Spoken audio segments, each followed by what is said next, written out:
This video is brought to you by Exfoliage, which means we talk about health and the law. The health section, I thought it would be fun if I picked a disease I never heard of. So this one is called Raynaud's, R-A-Y-N-A-U-D-S,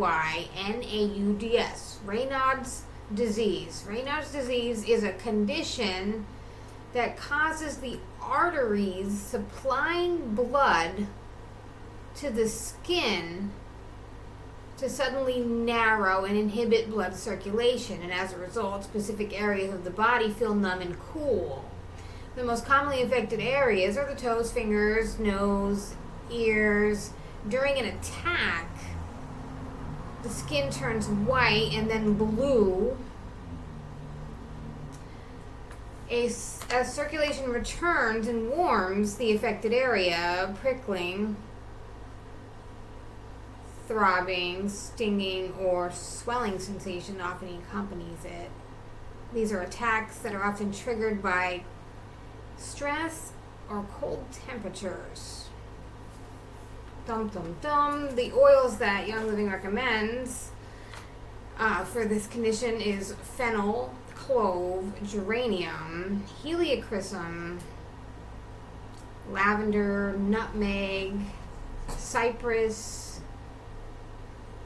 and rosemary.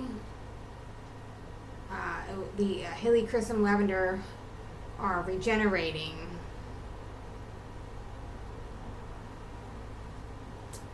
I guess for the affected skin. Okay, so the one I wanted to read to you was RICO, which is racketeering. But it's long. So here goes. Racketeering activity means all of the following.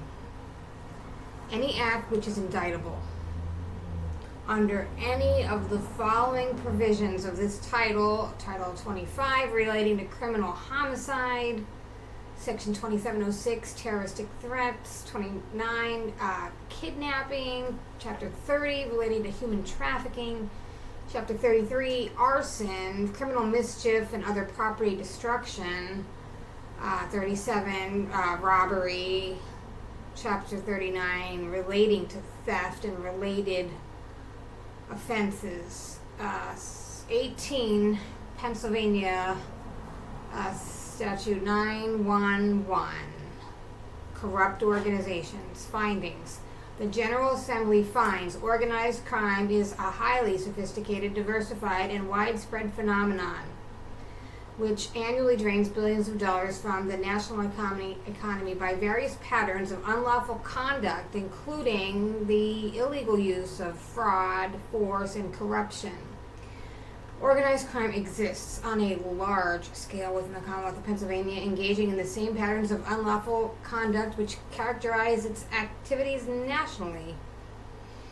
The vast amount of money and power accumulated by organized crime are increasingly used to infiltrate and corrupt legitimate businesses operating within the Commonwealth, together with all the techniques of violence, intimidation, and other forms of unlawful conduct through which such money and power are derived.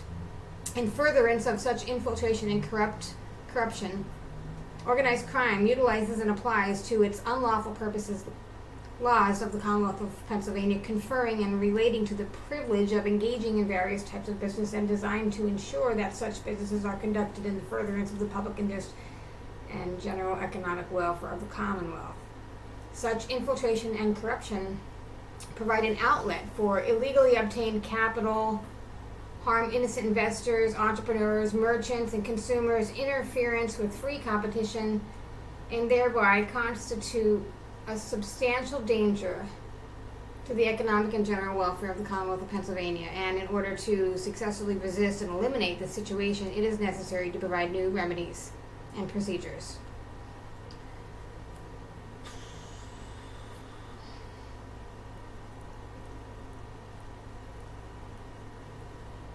Okay, it says, this is like prohibited activities. This is 911 section B. Prohibitive activities. It shall be unlawful for any person who has received any income derived directly or indirectly from a pattern of racketeering activity in which such persons participated as a principal to use or invest, directly or indirectly, any part of such income or the proceeds of such income in the acquisition of any interest in or the establishment or operation of any enterprise, provided, however, that a purchase of securities in the open market for the purpose of investment and without the intention of controlling or participating in the control of the issuer or of assisting another to do so shall not be lawful under this subsection if the securities of the issue held by the purchaser, the members of his immediate family, and his other accomplices in any pattern of racketeering activity after such purposes do not amount to the aggregate of 1% of the outstanding securities of any one class, and do not confer either in law or fact the power to elect or more directors of the issuer, provided that if any proceeding involving an alleged investment or in violation of the subsection, it is established that over half of the defendant's aggregate income for the period of 2 or more years immediately preceding such investment was derived from a pattern of racketeering activity, a reputable presumption shall arise that such investment included income derives from such pattern of racketeering activity. Number 2, it shall be unlawful for any person through a pattern of racketeering activity to acquire, maintain, or directly, indirectly, any interest in or control of any enterprise. It shall be unlawful for any persons employed by or associated with any enterprise to conduct or participate directly or indirectly in the conduct of such enterprise's affairs through a pattern of racketeering activity. It shall be unlawful for any persons to conspire to violate any of the provisions of the paragraphs 1, 2, or 3 of the subsection, and whoever violates this provision, violates any provision of this subsection, is guilty of a felony first degree. A violation of this subsection shall be deemed to continue so long as the person who committed the violation continues to receive any benefit from the violation. Section D. The several courts of common pleas in the Commonwealth courts shall have jurisdiction to prevent and restrain violations of subsection B of this section by issuing appropriate orders, but not limited to ordering any person to divest himself of any interest or direct or indirect in the enterprise, imposing reasonable restrictions on future activities. Blah, blah, blah, blah. I don't think I want to read the whole thing. How about...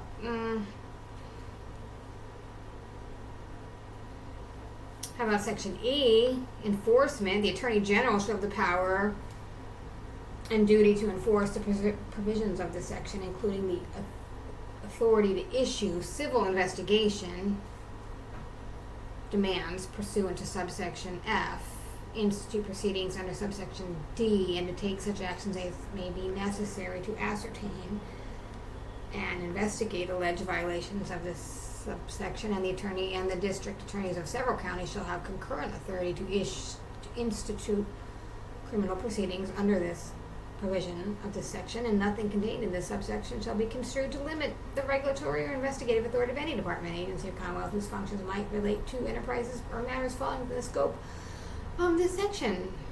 Section F, civil investigation demand. Whenever the Attorney General has reason to believe that any persons or enterprise may be in possession, custody, or control of a documentary material relevant to a racketeering investigation, he may issue in writing and cause to be served upon such person or enterprise a civil investigation demand requiring the production of such material for examination. Each demand shall state the nature of the conduct constituting the alleged racketeering violation in which under investigation, the provision of law applicable thereto, and the connection between the documentary material demanded and the conduct of the investigation, and it should describe the class or classes of the documentary material to be produced thereby with such definitiveness and certainty as to permit such materially to fairly be identified. State that the demand is returnable forthwith or prescribed a return date, which will provide a reasonable time within the material, blah, blah. Identify a racketeering investigator to whom the material shall be made, blah, blah, blah. No demand shall contain a requirement which is held to be unreasonable if contained in a subpoena, duces tecum, D-U-C-E-S-T-E-C-U-M, issued by any court Salute. That's what I found.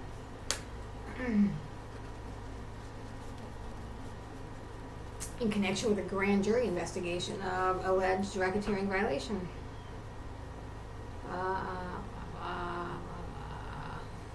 Okay.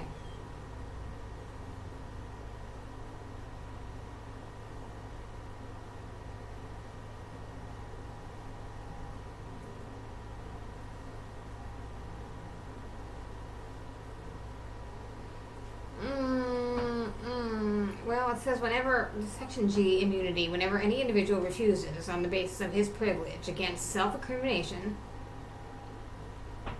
to comply with the civil investigation demand issued pursuant to subsection F, or testify or produce under information in any other proceeding under subsection D, the Attorney General may invoke the provisions of 42 CS 5947 relating to the immunity of witnesses.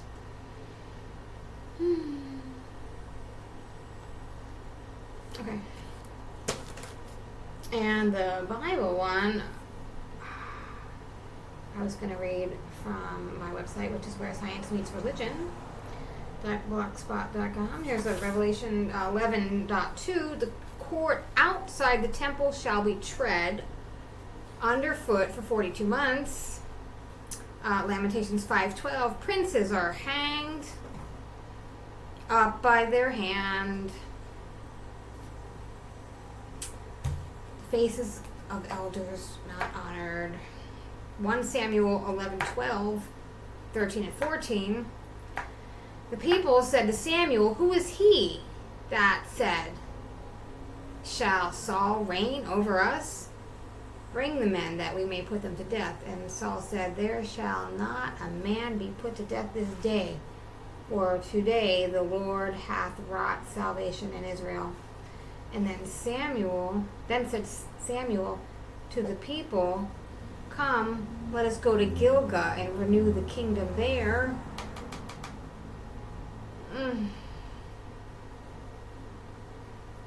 Warn them of death. It says, I have Ezekiel 3:18 and Ezekiel 33:9. Here's a message from Ezekiel 38:8. After many days you will be called to arms. In future years you will invade a land that has recovered from war, whose people were gathered from many nations to the mountains of Israel, which had long been desolate. They had been brought out from the nations, and now all of them live in safety. That was the NIV version. The English version says, after many days you will be mustered, instead of called to arms. The New Living says, a long time from now you will be called into action. And the Berean study says, a long time you'll be summoned.